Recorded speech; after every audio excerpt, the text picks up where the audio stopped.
ఇక దేశంలో కొత్త ప్రభుత్వం కొలువుదీరబోతోంది. బీజేపీ నేతృత్వంలో సంకీర్ణ ప్రభుత్వం ఏర్పాటు చేసేందుకు చకచకా పనులు జరుగుతున్నాయి. జూన్ 9న సాయంత్రం కొత్త సర్కార్ కొలువుతీరే అవకాశం ఉంది.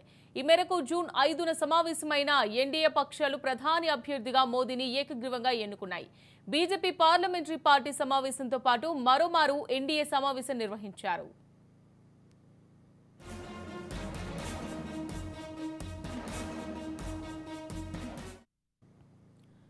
బీజేపీ పార్లమెంటరీ పార్టీ సమావేశంలో ప్రధానిగా మోదీని ఎన్నుకున్నారు. కొత్తగా ఏర్పడే సంకీర్ణ సర్కార్లో టీడీపీ, జేడీయూ కీలకంగా మారాయి. ఈ రెండు పార్టీలు డబుల్ డిజిట్ సీట్లతో కీలకంగా మారాయి.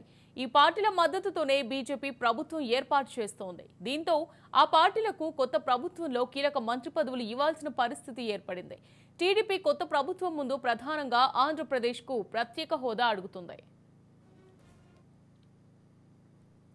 చంద్రబాబు నాయుడు, నితీష్ కుమార్ వీళ్ళిద్దరూ ఇప్పుడు బీజేపీ ప్రభుత్వానికి ఒక గట్టి సపోర్ట్ అని మనం చెప్పుకోవచ్చు. ముఖ్యంగా ఈ రెండు పిల్లర్స్ తోటే ఎన్డీఏ గవర్నమెంట్ పూర్తి స్థాయిలో బలమైన గవర్నమెంట్గా మూడోసారి ప్రధానమంత్రి నరేంద్ర మోడీ 3.0 సర్కార్ ఏర్పాటు అవుతుందనడంలో ఎలాంటి అతిశయోక్తి లేదని చెప్పుకోవాలి. అయితే బీహార్ ముఖ్యమంత్రి నితీష్ కుమార్, అదేవిధంగా ఏపీ ముఖ్యమంత్రి చంద్రబాబు నాయుడు ఇద్దరూ కూడా బీజేపీ ముందు, ముఖ్యంగా ఎన్డీఏ కూటమిలో కలవడానికి ముందే కొన్ని డిమాండ్లు అయితే పెట్టడం జరిగింది. ముఖ్యంగా బీహార్ ముఖ్యమంత్రి అయితే ఇండియన్ ఆర్మీలో ఉన్నటువంటి అగ్నిపత్ పథకాన్ని ఏదైతే ఉందో దాన్ని పూర్తిగా రద్దు చేయాలని అయితే డిమాండ్ చేస్తున్నారు. ఎందుకంటే అగ్నిపత్ కారణంగానే ఇండియన్ ఆర్మీకి ఎవరైతే రావాలనుకుంటున్నారో వాళ్ళందరూ కూడా వెనుదిరుగుతున్నారని చెప్పేసి, సో సోల్జర్ల సంఖ్య భారతదేశంలో తగ్గే అవకాశం అగ్నిపత్ ద్వారా ఉంటుందని చెప్పేసి కూడా చెప్పడం జరుగుతుందని మనకు తెలుస్తుంది. అయితే ఇదే విషయం మీద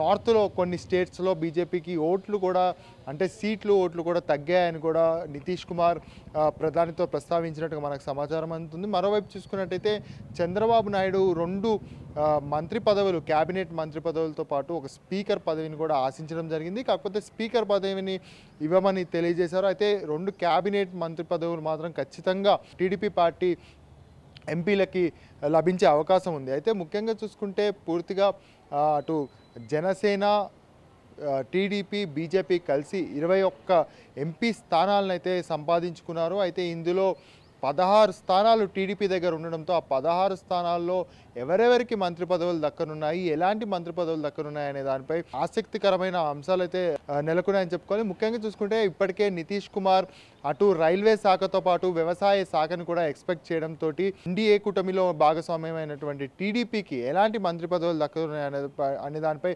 పూర్తి ఆసక్తి నెలకొంది. అయితే రైల్వే అండ్ వ్యవసాయ శాఖ నితీష్ కుమార్ ప్రభుత్వంలో ఉన్నటువంటి ఎంపీలకు కానీ కట్టబెడితే టీడీపీకి ఎలాంటి పదవులు ఇవ్వనున్నారనే దానిపై ఆసక్తికరమైన అంశం అయితే నెలకొందని చెప్పుకోవాలి. ఎందుకంటే డిఫెన్స్, అదేవిధంగా ఫినాన్స్, అదేవిధంగా రక్షణ శాఖ ఇలాంటి ముఖ్యమైన శాఖలన్నీ కూడా బీజేపీ తనతోనే ఉంచుకుంటుంది, ఎన్డీఏ అలయన్స్లో ఉన్న పార్టీలకు ఇవ్వదు. సో మిగిలిన పదవులు ఏవి ఉంటాయి, వాటిని మిగిలిన మంత్రి పదవులు ఏవి ఉంటాయి, వాటిని ఎవరికి ఇస్తారు అనే దానిపై పూర్తి ఆసక్తి నెలకొంది. అయితే చంద్రబాబు నాయుడు ఎవరిని మంత్రులుగా బీజేపీకి ప్రపోజ్ చేస్తారు అనే దానిపై కూడా పూర్తి ఆసక్తి నెలకొందని చెప్పుకోవాలి. ఉన్న 16 మందిలో సీనియర్లని, అదేవిధంగా ప్రజలకి ఎప్పుడు అందుబాటులో ఉండే వారినే ఎంచుకునే అవకాశాలు అయితే పూర్తిగా కనపడుతున్నాయి. కెమెరామెన్ శ్రీనుతో మానస్, రాజ్ న్యూస్.